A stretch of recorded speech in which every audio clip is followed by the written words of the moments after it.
War and Peace, Book 13, Chapter 8. Napoleon enters Moscow after the brilliant victory de la Moskova. There can be no doubt about the victory, for the battlefield remains in the hands of the French. The Russians retreat and abandon their ancient capital. Moscow, abounding in provisions, arms, munitions, and incalculable wealth, is in Napoleon's hands. The Russian army, only half the strength of the French, does not make a single attempt to attack for a whole month. Napoleon's position is most brilliant. He can either fall on the Russian army with double its strength and destroy it, negotiate an advantageous peace, or in case of a refusal make a menacing move on Petersburg, or even, in the case of a reverse, return to Smolensk or Vílna, or remain in Moscow.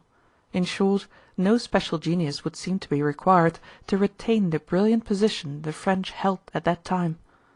For that, only very simple and easy steps were necessary: not to allow the troops to loot, to prepare winter clothing, of which there was sufficient in Moscow for the whole army, and methodically to collect the provisions, of which, according to the French historians, there were enough in Moscow to supply the whole army for 6 months. Yet Napoleon, that greatest of all geniuses, who the historians declare had control of the army, took none of these steps. He not merely did nothing of the kind, but, on the contrary, he used his power to select the most foolish and ruinous of all the courses open to him. Of all that Napoleon might have done, wintering in Moscow, advancing on Petersburg or on Nízhni Novgorod, or retiring by a more northerly or more southerly route, say by the road Kutúzov afterwards took, nothing more stupid or disastrous can be imagined than what he actually did. He remained in Moscow till October, letting the troops plunder the city.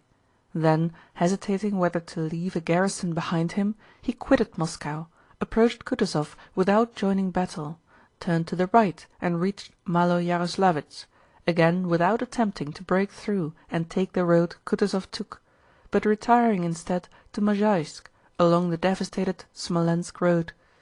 Nothing more stupid than that could have been devised, or more disastrous for the army, as the sequel showed.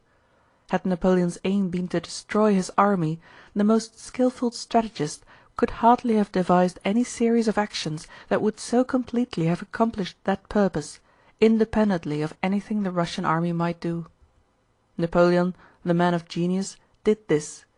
But to say that he destroyed his army because he wished to, or because he was very stupid, would be as unjust as to say that he had brought his troops to Moscow because he wished to, and because he was very clever and a genius. In both cases his personal activity, having no more force than the personal activity of any soldier, merely coincided with the laws that guided the event. The historians quite falsely represent Napoleon's faculties as having weakened in Moscow, and do so only because the results did not justify his actions. He employed all his ability and strength to do the best he could for himself and his army, as he had done previously and as he did subsequently in 1813. His activity at that time was no less astounding than it was in Egypt, in Italy, in Austria, and in Prussia. We do not know for certain in how far his genius was genuine in Egypt, where 40 centuries looked down upon his grandeur, for his great exploits there are all told us by Frenchmen. We cannot accurately estimate his genius in Austria or Prussia, for we have to draw our information from French or German sources, and the incomprehensible surrender of whole corps without fighting, and of fortresses without a siege, must incline Germans to recognize his genius as the only explanation of the war carried on in Germany. But we, thank God, have no need to recognize his genius in order to hide our shame. We have paid for the right to look at the matter plainly and simply, and we will not abandon that right. His activity in Moscow was as amazing and as full of genius as elsewhere.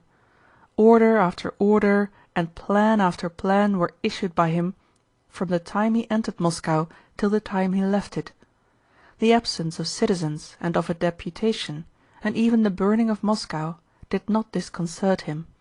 He did not lose sight either of the welfare of his army, or of the doings of the enemy, or of the welfare of the people of Russia, or of the direction of affairs in Paris, or of diplomatic considerations concerning the terms of the anticipated peace. CHAPTER IX